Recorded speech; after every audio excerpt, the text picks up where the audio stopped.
Hey everybody, it's the Board Game Blogger. This time I'm here to review Santiago.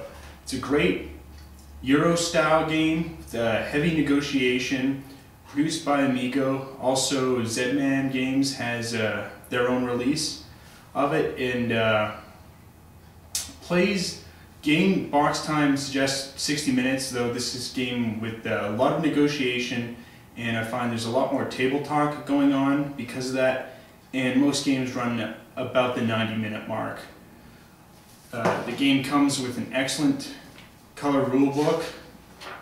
It lays out the rules of the game. Each stage of the game has a very good explanation, and on the back there's an excellent kind of quick synopsis summary guide how to play it. So once you master it, you might still be pulling out the rules just to look things over, but it's all right here on the back, one page, quick summary guide.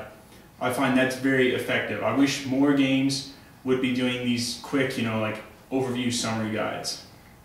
It's excellent. Now, this game is for 3 to 5 players, but I would say it really works best with the full 5, because the whole premise of this game is you play different farmers trying to grow crops, and they need to receive water then in order to irrigate the crops. However, the constraint is there's only so much water to go around.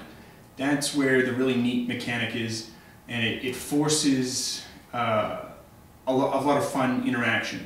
And that's why it's really best with 5, because if you've got 3 or 4 players, the crops themselves can get water a little easier, and there's less ability for them to actually be wiped out. That said, there's not like direct interaction, so I know some people who some gamers, they can't really handle conflict as well. There's still definitely conflict, and there's interaction between the players, so you're not just playing multiplayer solitaire, which I'm not really a fan of. There's a lot of player interaction, but it's not like I'm directly attacking you action. So that might make it easier to play for some people who just can't quite handle, an American-style game where someone's directly attacking you. It's a lot more subtle than that, and just great mechanics. Why don't we take a look closer at the board, how it's played?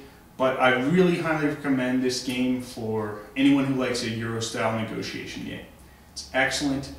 If you're just an American-style gamer, you might not want to pick up this title, but otherwise, excellent game. Let's take a closer look at the board. So here we have the board in how it would set up. Initially, you need to place a well, and the well placement basically affects the difficulty of the game, because if you place the well sort of here in a central area, water can expand different ways. You've got the water, and if it's built out here, these squares can receive water and they'd be irrigated and wouldn't dry up. Thus, if, for instance, you put the well starting here, water can only start going out 3 ways, and it's much more difficult to get water to crops initially. But let's, for instance, say the game starts there. What happens, let's assume it's a 4-player game, we'll flip over 4 different crops. Now these are the crops up for bid. They're not going to go on the board here, so let's just move them there to show you for the bid. Now you'll see there's various numbers here. Well, not really one, but numbers, but images of workers. You probably can't see it, but this is actually someone bending over and working, tilling the crops. So here there's 2, and here there's 1. Now that's important, because that means that's how many number of cubes are going to be placed when put down on the field. Now the way those crops are distributed is that players take turns bidding. Now the highest bidder will be able to take and place their crops first, whereas the lowest bidder, or the first person to pass, becomes the overseer and will choose where the water goes. However, a lot of people can pass, but only one particular value can be bid per round. So let's say somebody already bids $1. The next player cannot bid just $1. They have to go up higher at $2 or lower. Now money is very constrained in this game. You start with $10 and each round you gain another 3. Now the only other way to get money is to take bribes from other people. Let's say for instance though, these are bid off and this chili pepper goes here and the gray player places his cubes there and this gets bid, they put it here. Now the person who is the overseer, let's say they passed first. If you pass, you place down your crop and you have one less person tilling the field. So they would place their crop down with nothing and they don't actually get any value for it. After all of the crops have been placed for the round, then bidding starts for proposing where water will go. So different players will propose where to build the canal and then we'll bid amounts for that. And now the person who bid the lowest amount or passed first becomes the overseer and they will the one who approves the canal. So let's say the gray player here says, I'm willing to spend $3 for my canal, and the other player says, I'm just going to spend $2.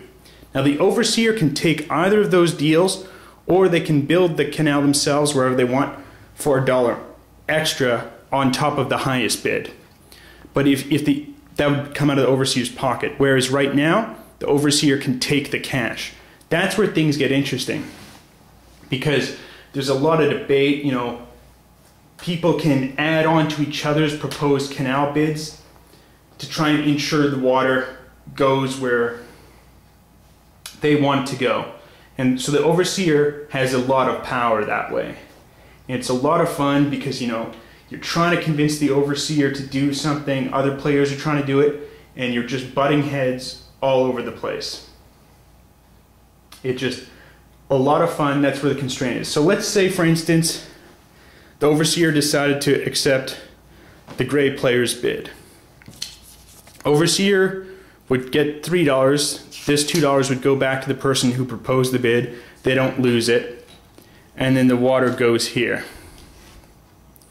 Now, because water has gone there, both those crops are saved.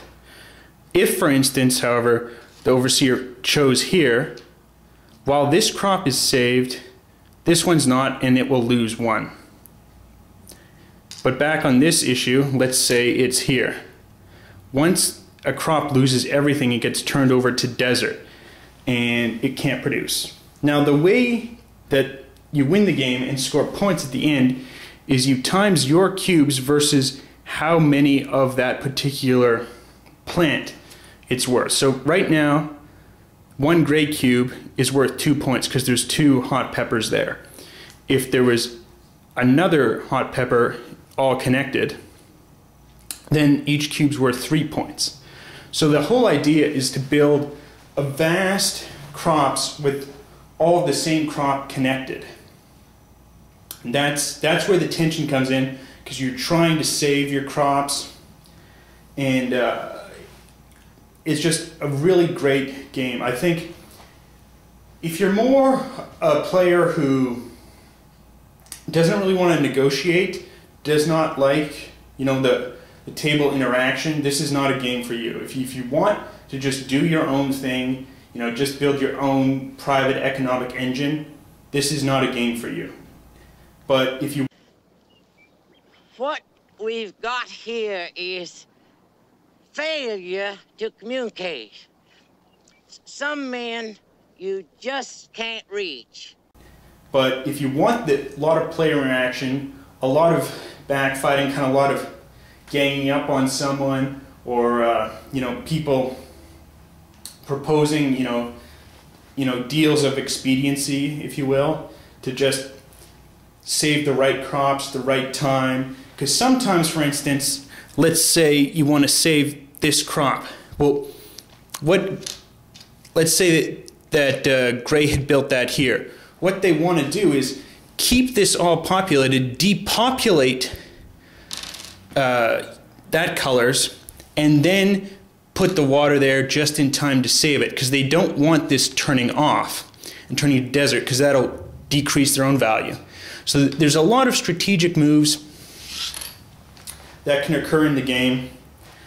I'd recommend this game. It's one of the better negotiation games, and if you want to negotiate a lot, have a lot of fun. The theme's kind of fun. You know, it's not offensive to anyone because it's just on farming. Some games, especially some war games, can be offensive to people. Some of the other Euro-style games, depending on their theme, some people might be turned off of. Not so here. It's just farming. And excellent game. I'd suggest picking it up. Till next time.